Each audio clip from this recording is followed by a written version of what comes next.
Hi, I'm Mark Cherry, creator and executive producer of Desperate Housewives. And this is Neil McDonough playing Dave Williams this year.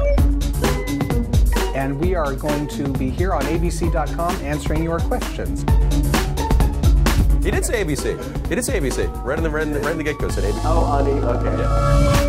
If your character could have an affair with any of the housewives, who would you pick? My wife doesn't count? My real-life wife? No, your wife's not on the show. On Housewives, well, you know, I'll have to say that the person, you know, other than Nicolette that I've enjoyed working with so much has to be Terry. She's such a wonderful actor and a great person, and you know, and a mother and a parent like I am, and she's pretty darn terrific. So I guess it would have to be that way. Okay, that was a really good dodge because you noticed he said worked with. He's a very honorable man towards his wife. So, Absolutely. All right, you often play menacing roles. Do you ever long to just play the funny guy? It's funny, when I first came out to California, I wanted to be a comedian, and that's how it kind of started. And I did lots of funny roles to start with, and then all of a sudden they wanted the blonde-haired, blue-eyed guy to play the villain. And you know, the last few years I've done several movies and TV shows. This one obviously being my favorite of playing the bad guy, but playing the gray area of characters is something I've always gravitated towards. And you know, you have given me, Mark, the ability to play Dave Williams, who is about as gray as it gets, and I'm having a blast doing it.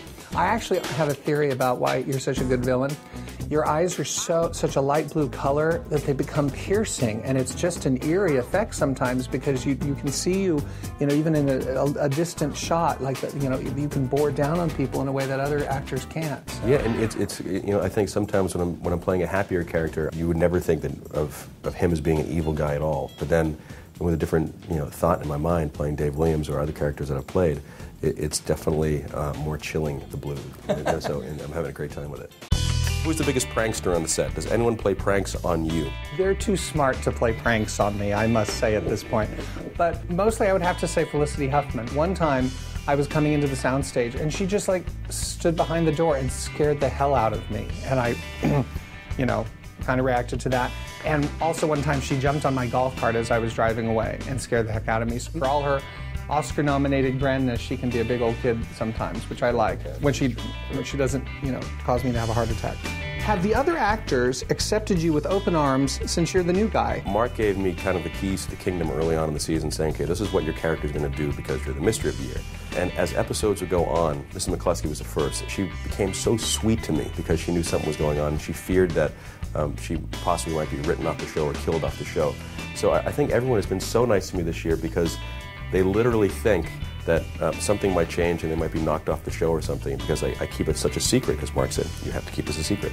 So I think that's the only reason why everyone's so nice to me on the show. Because they know that you could cause their death. Exactly. Yeah. How did you come up with the name Wisteria Lane? Dylan from McHenry, Illinois. There's a story behind this. I don't know how interesting it is, but here's the story.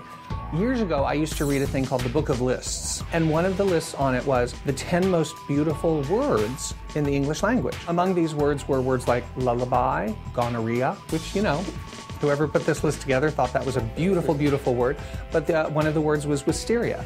They thought that that was just a gorgeous word, and so that was in the back of my head. I've always thought it was kind of a pretty word, too. So when I was coming up with a place for the show to take place, I thought, maybe we'll call it Wisteria Lane. And I thought Lane was pastoral, and promised beautiful vistas. So I joined the two words together.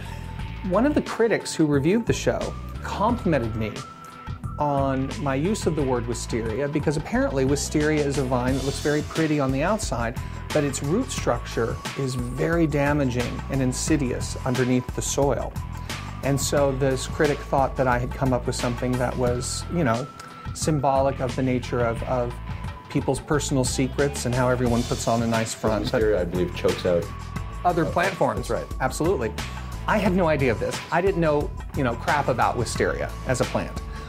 But I just used that because I thought it was a pretty name. And like a lot of things having to do with Desperate Housewives, I lucked into something that made me look far smarter than I really am. So that's the story. Don't buy that for a second. Well, that's nice. Thank you, Mark. My pleasure, my pleasure. Again, this is Mark Cherry, creator and executive producer of Desperate Housewives. And Neil McDonough, Dave Williams. Tune in next week for an all-new episode of Desperate Housewives. Sundays at 9, 8 Central. Thank you so much for joining us on abc.com. That was great.